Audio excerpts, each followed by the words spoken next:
Hey you all, today I'm going to show you how to apply to TANSEEQ, which is the Abu Dhabi Residency Program application and match under Health Authority Abu Dhabi. There's a separate one for Dubai. It's called Dubai Residency Training Program under Dubai Health Authority. Now, even though the application for both of these residencies is different, the exam is the same. It's called EMSTREX, and I will leave a link down below to the video I made regarding how to apply for EMSTREX. So now I've typed in TANSEEQ into the Google toolbar, and I will click on this first link. This is the application link. So now once I click on this link, it will take me to this page, and I want you to look at the right side of this page. It says application submission period from 2nd March 2018 to 31st March 2018. So this is the same time period that you will have in 2019 as well, or around the same. And first you'll have to register for a TANSEEQ account, and once you've registered, then you can click here to start your application. Since the registration for this year is done, clicking here won't get me anywhere. So I'm just gonna focus on the documents that you require. Most of these are pretty straightforward, so you will be able to figure these out. Just want to mention certain things such as the medical school certificate, the medical school transcript, internship certificate, and experience letters. These are things that need attestation for your application to DRTP. However, that is not the case for Abu Dhabi. They have their own data verification process, and you do not have to worry about attestations. Then we'll go to this thing right here, which is a completed and signed CID staff data clearance form. So this is the form right here which you need to print out and fill. This is the template right here. This is the form, and it's both in Arabic and English. You do not have to fill the Arabic one if you do not know how to write in Arabic. So we'll just go down to the English one, and here's where you need to put your picture. And certain things that were a little doubtful for us was this residence visa number. So I'm just going to show you what that residence visa number is on your visa. This is the visa number, the second one. So the first one is unified number, which will come up later. For now, remember that the one that goes on your CID form, this is the one. I will just show you the template that they have right here. So in the template, they mentioned certain things. They've made some things pretty clear that you need to leave this bit blank. You mention your religion here, you mention things like this over here, and if you're a UAE national or an applicant born in the UAE, you can just leave this bit blank. And in the sponsor section, in the current sponsor part, you will write Sehar Corporate like they have mentioned here, and you will leave the rest of these blank, because these do not need to be filled by us. Like I already mentioned, the residence visa number, I showed it to you on the visa page. And some of these things, such as relatives and friends and all, do not break your head over these. Just fill them to the best of your knowledge and ability. And another thing is this date of appointment also needs to be left blank. A completed and signed data flow form.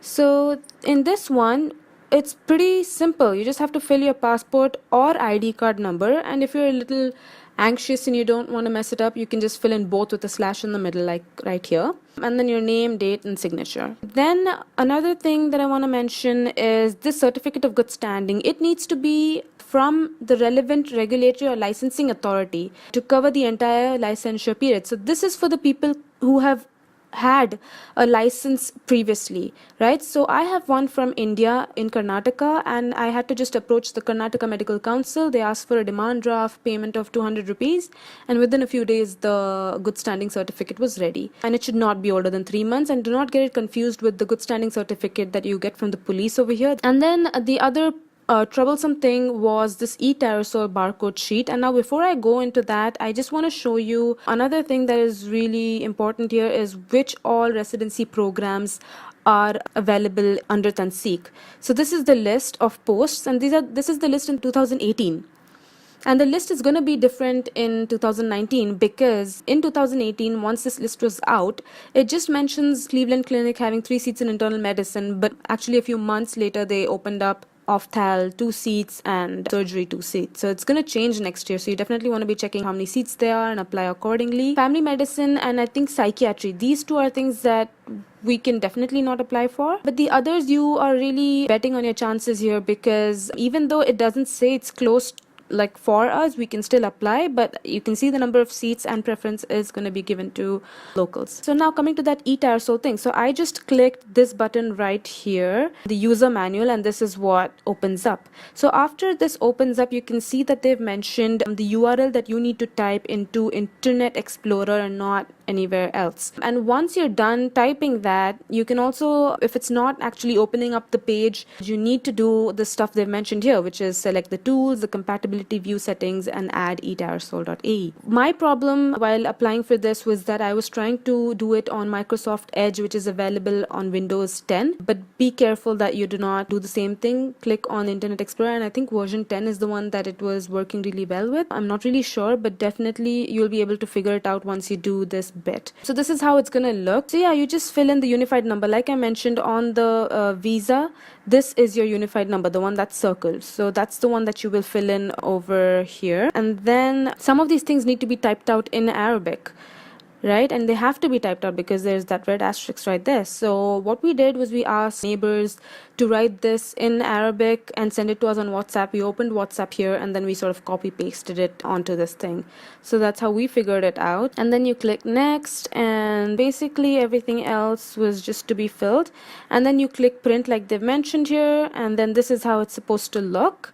And you definitely need to save it. Once you log in, this is what comes up. So you have the instructions, the exam information that they need from you, which is your EMSTREX score, etc., personal details, education, internship, license. So this is where they'll ask you for your good standing certificate and your license certificate, your internship certificate, experience. And this is where you had to click and choose the hospitals that you wanted to interview in and which departments you wanted. Non-locals are allowed to choose 2, and you can choose as many hospitals within those 2 departments. Like I chose internal medicine and emergency medicine, and then I clicked on all the hospitals because I wanted all my options to be open. Whereas locals get to choose 5 such departments. Hey guys, so this is the TANSEEQ workflow. It starts off with the entrance exam that has its last date on the 10th of March this year, and then those who passed applied for TANSEEQ by 31st of March.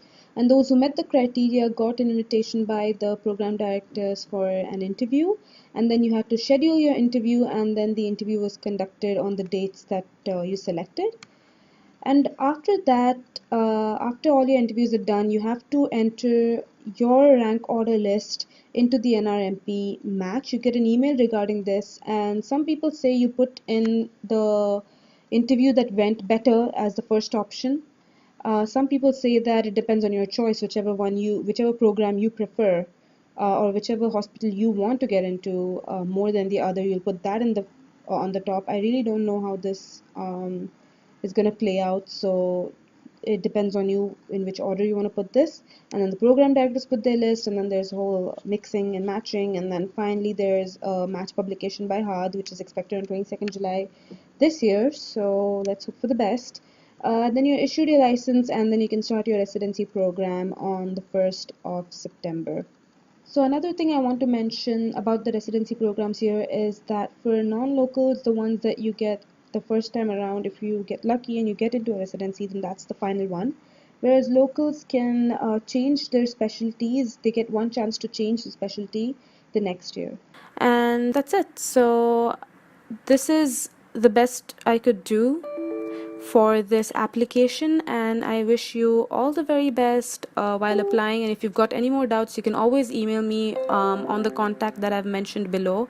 Hopefully I've made this as simple as I can. Hopefully I can put up another video when the registration actually opens up so that I can show you how it's done properly, but this is for now. Thank you so much. Bye.